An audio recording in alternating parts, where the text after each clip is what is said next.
Welcome to quality centre of AS ventures Hyderabad. This is our quality centre.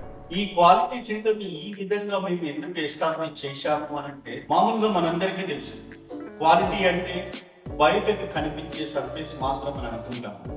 కానీ house construction లో there will be number of activities and number of steps like excavation, PCC, footings, pedestals, columns, beams, slabs, block work, plastering etcetera. So వీటన్నింటినీ ఒక systematic గా follow అవుతూ construction చేస్తేనే మీ అందరికీ ఒక క్వాలిటీతో కూడుకున్న హౌస్ని కానీ ఫ్లాట్ని కానీ అందివ్వగలరు.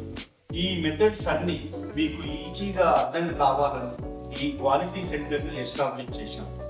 ఉదాహరణకి మా ప్రాజెక్ట్స్ అన్నింటిలో బ్రిక్ వాల్ని ఏ విధంగా కన్స్ట్రక్షన్ చేస్తామని చూపించడానికి ఈ క్వాలిటీ సెంటర్లో ఈ వాల్ కట్టడం జరిగింది.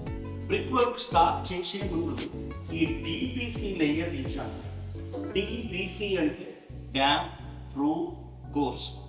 ఈ డ్యామ్ ప్రూఫ్ కోర్స్ వేయడం వల్ల ఎక్స్టర్నల్ సర్ఫేస్ నుంచి వర్షం పడినప్పుడు కానీ బయట వాటర్ ఏదైనా ఉన్నప్పుడు ఆ వాటర్ మన లోపటి సైడ్ లీకేజ్ కాకుండా ఈ డ్యామ్ ప్రూఫ్ కోర్స్ అనేది ఎంతో ఉపయోగపడుతుంది. అందుకని ప్రతి వాల్లో మేము తప్పకుండా ఈ డ్యామ్ ప్రూఫ్ కోర్స్ని ఈ విధంగా కన్స్ట్రక్షన్ చేయడం జరుగుతుంది.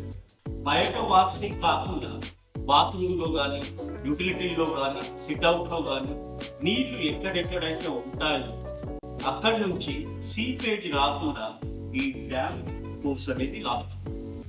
ఇప్పటి వరకు ఈ వాల్ కన్స్ట్రక్షన్లో నేను ఎక్స్ప్లెయిన్ చేసింది ఒక్క క్వాలిటీ ఆస్పెక్ట్ మాత్రమే. ఈ విధంగా ప్రతి కన్స్ట్రక్షన్ యాక్టివిటీలో ఎన్నో క్వాలిటీ ఇష్యూస్ ఉంటాయి. వాటన్నిటిని అర్థం చేసుకోవాలి అని అంటే మా క్వాలిటీ ల్యాబ్ని విజిట్ చేయండి. నార్మల్గా మనందరము ఇల్లు కొన్న తర్వాత కొన్నాళ్ళు ఉన్న తర్వాత క్వాలిటీ ప్రాబ్లమ్స్ అన్నింటినీ ఒక్కొక్కటి ఎక్స్పీరియన్స్ చేస్తూ ఉంటాం. అలా కొన్న తర్వాత ఎక్స్పీరియన్స్ చేయడం కంటే ముందుగా తెలుసుకోవడం ఎంతో మంచిది. అందుకనే ఇల్లు కొనక ముందే కన్స్ట్రక్షన్లో తీసుకోవాల్సిన జాగ్రత్తలన్నింటినీ తెలుసుకొని మీరందరూ ఇల్లు కొంటారని ఆశిస్తున్నాను.